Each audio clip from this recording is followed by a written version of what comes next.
বাসায় গেল ব্যবসার খাতিলে ফ্রিতে নাই ব্যবসা ব্যবসা না ফ্রি হবে বেশুনতে ইয়ে হবে বড় অঙ্কের হয়ে যাবে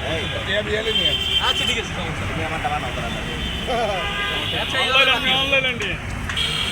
মিজান ভাই কি ফ্রি খাইতে আবার যার কাছে টাকা নাই ভাই ধরেন যার কাছে টাকা নাই অক্ষম ওলা আবার ফ্রি আপনি কো মিজান ভাই তো অক্ষম না হ্যাঁ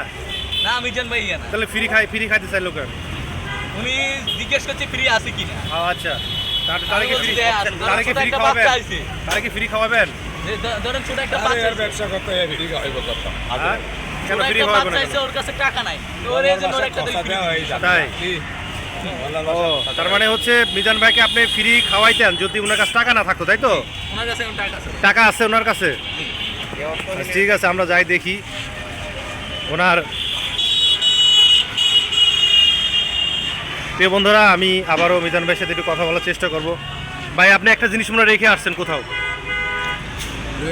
লয়েছেন কোথায় হাতে ও আচ্ছা যাই গাইস আমি আপনাদের দেখানোর চেষ্টা করতেছি যে একটা বাবা হচ্ছে সন্তান কুরবানি মাংস খায়নি সে বাবাও খায়নি সে আপনার সাক্ষাৎ করতেছেন সেই ভাই মিজান ভাইয়ের হোটেলে সে কাজ করতেছে তার ঠ্যাঙের যে অপারেশনটা এখনও করা হয়নি অনেকেই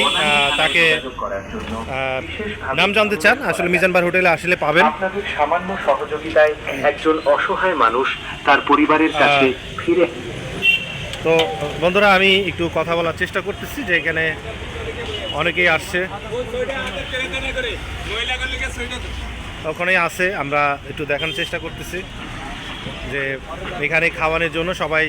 প্রস্তুতি নেওয়া হচ্ছে এখানে যেখানে অনেক লোক আসছে খাওয়ানোর জন্য আসছে খেতে আসছে এরা খাবে তো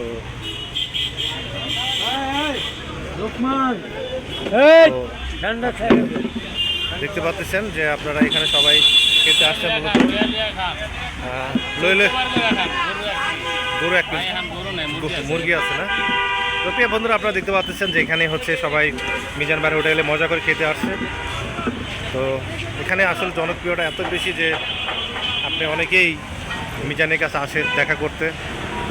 আসলে আমরা দেখানোর চেষ্টা করতেছি যে এখানে সবাই আসছে দেখেন আপনারা মিজান ভাইয়ের হোটেলে আর একটা চলে গেছে একটু ভিডিও করে দিয়ে দিয়ে তো আমরা দেখানোর চেষ্টা করতেছি এক আপুরা আসছে হয়তো অনেক দূর থেকে আমরা পরে একটু কথা বলার চেষ্টা করবো মিজান ভাইয়ের এখানে খাওয়ারের ব্যবস্থা হচ্ছে এখানে আপনারা দেখতে পাচ্ছেন তো আপনারা দেখেন